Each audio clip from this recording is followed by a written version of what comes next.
کفر کی ان دھمکیوں سے ہم کبھی ڈرتے نہیں، ہم کو گئے ہاں ہم کو گئے اجمیر کا خواجہ بچانے گے۔ ثنا خان رسول صالحین بھائی نے ایک ناشدی کے چند اشعار پڑھے، اچھی آوازیں دو شعر میں بھی اپنا اثر دکھا دیتی ہیں۔ الحمدللہ یہ دلندیش لوگ ہیں، اور پھر ابو تراب بھائی نے بھی اپنی خوبصورت آواز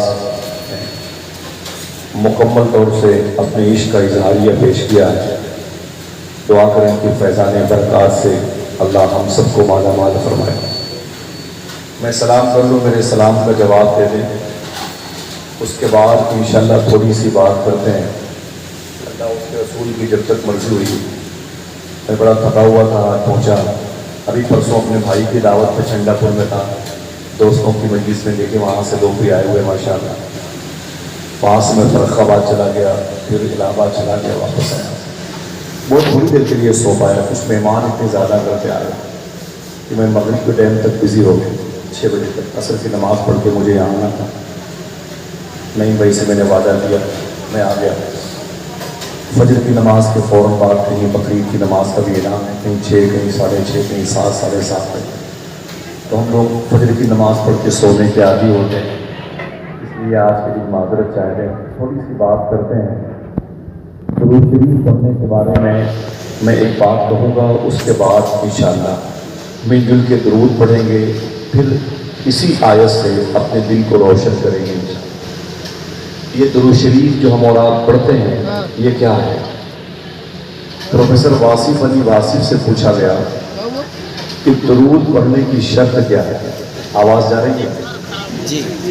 کیا ہے کی شرط؟ درود پڑھنے کی شرط کیا ہے؟ تو پروفیسر واصف علی واصف کہتے ہیں کہ درود پڑھنے کی شرط یہ ہے کہ درود پڑھنے والا اور جس پر درود پڑھا جائے دونوں کا زمانہ ایک ہونا چاہیے۔ کوئی تو ہوگا اتنی محفل میں اس بات کو سمجھ چکا ہوگا کہ سب کی توجہ موبائل کی طرف لگی۔ میں پھر سے ریورس کرتا ہوں اس کو۔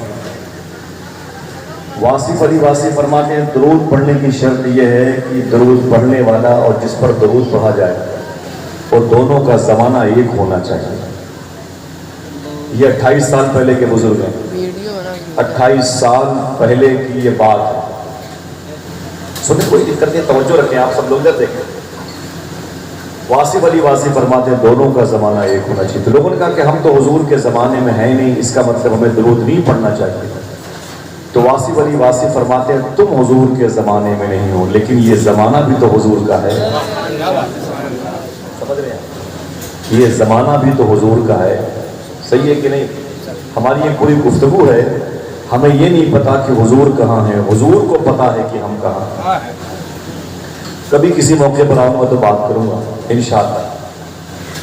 حضور سیدی اشاعت صوفی سلطانیہ فرماتے ہیں جب ان سے پوچھا گیا درود پڑھنے کا طریقہ کیا ہے، جو ممبر کے لوگ ہیں ان کی ذمہ داریاں زیادہ بنتی ہیں کیونکہ یہ قوم کے لیے آئیڈیل ہوتے ہیں، سمجھ رہے ہیں آپ؟ اصل میں دقتیں یہ ہوتی ہیں نا کہ ہم نے کتابیں جو پڑھی ہیں اسے پڑھانے کے لیے پڑھی، اس کو اپنی ذات پر لاگو کرنے کے لیے نہیں پڑھی، صحیح ہے کہ نہیں؟ غوث پاک فرماتے ہیں درست العلم حتی صرت قطبہ، ہاں سمجھ رہے ہیں؟ دشواری یہ ہے کہ ہم جو کتابیں پڑھ کے آئے ہیں وہ پڑھانے کے لیے آئے ہوئے ہیں، تو ہم کب سیکھیں گے اس کا کوئی بھروسہ نہیں، اس کی کوئی گارنٹی نہیں، یہ ہمارے نصاب میں ہے ہی نہیں۔ ہم سمجھتے ہیں کہ جو دینی باتیں ہیں وہ یاد کر لو کسی کو بتا دو، سن لو کسی کو سنا دو، یاد کر لو کسی کو پڑھا دو۔ اپنے ہاتھ پاؤں کو ہم کب بتائیں گے دین کیا ہے، اپنی آنکھوں کو کب بتائیں گے دین کیا ہے؟ پوچھا گیا صوفی سلطان میرے صاحب کے پاس کہ درود پڑھنے کے بارے میں کون سا طریقہ اختیار کرنا چاہیے، کیا طریقہ ہے درود پڑھنے کا؟ آپ فرماتے ہیں درود پاک اسی انداز میں پڑھو جس انداز میں نماز پڑھتے ہو، درود پاک اس انداز میں پڑھو جس انداز میں تم نماز پڑھتے ہو۔ پوچھا گیا نماز کیسے پڑھتے ہیں؟ آپ فرماتے ہیں کہ حضور فرماتے ہیں ایسی نماز پڑھو یا تم خدا کو دیکھ رہے ہو یا خدا